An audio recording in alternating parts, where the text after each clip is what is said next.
Hello friends, ఇంకా మన channel subscribe చేసుకోకుండా ఎవరైనా చూస్తున్న వారైతే ప్లీజ్ ఇప్పుడే సబ్స్క్రైబ్ చేసుకొని పక్కనే ఉన్న బెల్ ఐకాన్ యాక్టివేట్ చేసుకోండి. అంతేకాకుండా చాలామంది 100%లో ఒక 1% మాత్రమే సబ్స్క్రైబ్ చేసుకుంటున్నారు. అంతేకాకుండా 1% మాత్రమే లైక్స్ కూడా చేస్తున్నారు. సో తప్పకుండా మన ఛానల్ సబ్స్క్రైబ్ చేసుకొని మన వీడియోని ఒక లైక్ చేయండి. ఇంకా ఆలస్యం చేయకుండా ఎంతో ఇంపార్టెంట్ టాపిక్ అయిన వైఎస్ఆర్ చేయూత పథకం గురించి మనం డిస్కస్ చేద్దాం. చాలామంది మార్నింగ్ నుంచి మెసేజ్ అయితే చేస్తున్నారు, అన్న వైఎస్ఆర్ చేయూత పథకానికి సంబంధించిన నిధులు అయితే విడుదల కావడం జరిగింది. సో ఆ నిధులు అయితే మా అకౌంట్స్లో అయితే క్రెడిట్ అయినట్టు మాకు మెసేజెస్ రావట్లేదు అని అంటున్నారు. ఫస్ట్ పాయింట్ వచ్చేసరికి చాలామందికి మెసేజెస్ రాలేదు.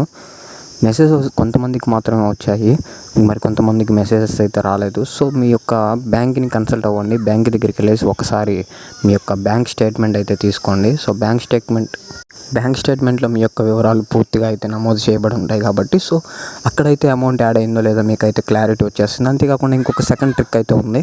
ఆ సెకండ్ ట్రిక్ ఏంటంటే మనం ఇంట్లోనే ఉండేసి మనకి వైఎస్ఆర్ చేయూత అమౌంట్ అయితే మన బ్యాంకులో పడిందో లేదో అయితే చెక్ చేసుకోవచ్చు. నేను ఒక డిస్క్రిప్షన్లో ఒక లింక్ అయితే ఇస్తాను. ఆ లింక్ పైన క్లిక్ చేయండి. డైరెక్ట్గా ఒక అఫీషియల్ ఎన్బిఎం వెబ్సైట్ అయితే ఓపెన్ అవుతుంది.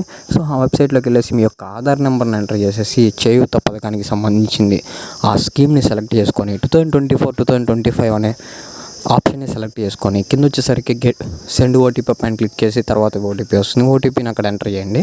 ఎంటర్ చేసిన తర్వాత వెరిఫై ఓటీపీ పైన క్లిక్ చేసిన తర్వాత కింద ఒక క్యాప్చా ఉంటుంది. క్యాప్చా ఎంటర్ చేసి సబ్మిట్ చేయగానే మీ యొక్క డీటెయిల్స్ అనేవి ఖచ్చితంగా అయితే అక్కడ ఉంటాయి. మీ వైఎస్ఆర్ చేయూత పథకానికి సంబంధించిన నిధులు మీ యొక్క బ్యాంక్ అకౌంట్లో పడ్డాయో లేదో క్లియర్ కట్గా పేమెంట్ ప్రూఫ్ అయితే అక్కడ ఉండడం జరుగుతుంది. అంతేకాకుండా వచ్చేటప్పటికే మీకు ఏమైనా రిమార్క్స్ అమౌంట్ మీ యొక్క బ్యాంకులో పడకపోయినట్లయితే ఎందుకు పడలేదు అనే స్పెసిఫిక్ రీజన్ కూడా అక్కడైతే మెన్షన్ చేసి ఉంటారు.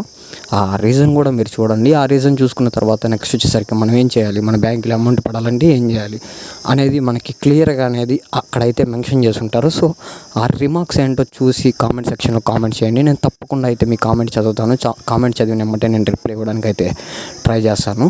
సో తప్పకుండా ప్రతి ఒక్కరు అయితే ఈ విధమైన ప్రాసెస్ని ఫాలో అవుతారని వీడియోని ఇక్కడితోటి ముగిస్తున్నాను. ప్లీజ్ ఇంకా మన ఛానల్ సబ్స్క్రైబ్ చేసుకోకుండా ఇక్కడ వరకు ఎవరైనా చూసిన వారు ఉన్నట్లయితే ప్లీజ్ వెంటనే సబ్స్క్రైబ్ చేసుకోండి. అంతేకాకుండా మన వీడియోని ఒక లైక్ చేసి సపోర్ట్ ఇస్తారని అయితే అనుకుంటూ ఈ వీడియోని అయితే క్లోజ్ చేస్తున్నాను.